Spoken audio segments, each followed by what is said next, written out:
हम बहुत judgement oriented बन गए।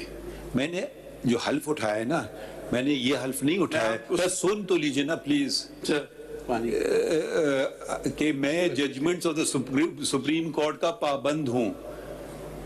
आप इससे मुखातिब हो जाए ना, I'm with you. कि मैं judgements of the supreme court के ताबे हूं। मैंने हल्फ उठाया, मैं आइन और कानून के ताबे हूं। प्लीज, मैं अपने हल्फ की वायलेशन नहीं करूंगा कि जी जजमेंट को, आइन को तो छोड़ दीजिए, आइन तो हम पढ़ेंगे नहीं, जजमेंट पढ़ेंगे बैठकर। मैं तो आप जरा सुन लीजिए ना, इस मुल्क में कई बार मार्शल लॉ भी लगे हैं, मैं उन जजमेंट के ताबे नहीं हूं। आप सुन लीजिए वजाहत से, हो सकता है कोई और हो, मैं नहीं हूं, ठीक है। आप 100 जजमेंट मुझे प्लेस करें, मैं एक भी नहीं पढ़ूंगा। मैं कहूंगा आइन पढ़िए, अगर आइन के इन अकॉर्डेंस विथ है, यहाँ तो ये चीजें ना करें। Remember the history of Pakistan. हम लोग बैठ के लंबे लंबे आर्ग्यूमेंट्स कर रहे हैं, 57,000 केसेस एक्यूमुलेट हो गए हैं। तो अगर एक बेहतरी पार्लियामेंट समझती है, एक बेहतरी लाई है, आप फोकस ही नहीं कर रहे हैं इन्फोर्समेंट ऑफ फंडामेंटल राइट पे। वो ख्वाजा साहब चले गए, उन्होंने एक फंडामेंटल राइट का तस्करा नहीं किया।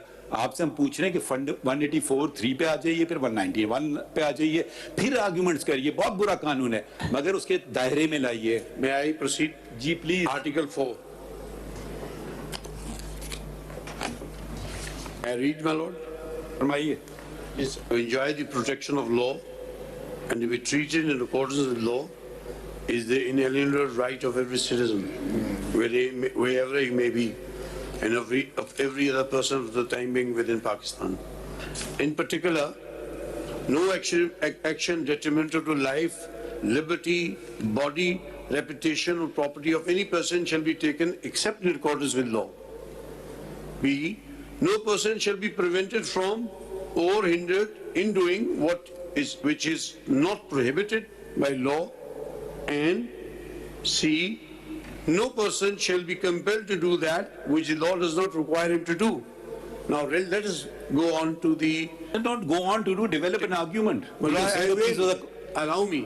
No, why you read Article 4? Your Lordship had asked me to argue the case according to the way that I want to proceed. Yes, so please allow me. What is the violation of Article 4? What is the violation of Article 4? My Lord, It is mentioned in the preamble of the Act. I am making a submission to your Lordship. क्या साहब जरा please एक चीज clear कर दें। आप मानते हैं कि ये बेहतरीन कानून है, यही होना चाहिए, लेकिन आप कहते हैं कि पार्लियामेंट के इख्तियार नहीं था। बिल्कुल 191 में यही प्रोपोजिशन। अब इसको जिस तरह माय लॉर्ड कह रहे हैं एक्सप्लेन कर दें। 191 पढ़ ले, उसमें अगर subject to constitution and law है और सुप्रीम कोर्ट में है, शेल नहीं है, it is not the right of the supreme court. अब इतना बता दें कि जो सब्जेक्ट टू लॉ है, क्या वो रूल्स, उनका स्टेटस उस पार्लियामेंट रिप्रेजेंटेटिव बॉडी से हायर है या लोअर है? That's the only. Thank you, my lord.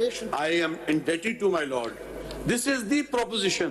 एक आर्टिकल 4 आप कह रहे हैं, दूसरा कौन सा आर्टिकल है वो पढ़ लीजिए ना सारे आर्टिकल। इसके ऊपर आ जाए ना फिर आप। Article 10A। आर्टिकल 10 पढ़िए।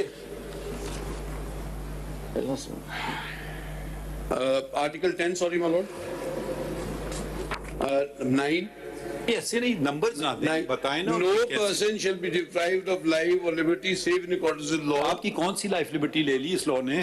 सर हमारे चीफ जस्टिस की पावर्स क्लिप कर रहे हैं। वो मैं जानूं और जाने आपका क्या ताल्लुक है? No, sir, that is my perception.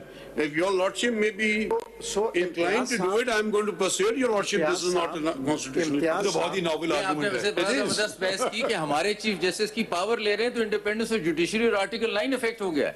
Yes, the deviation is that a procedure other than the rules of the मैं वजाहत करना चाहता हूँ, मैंने आपको अपना वकील नहीं किया था।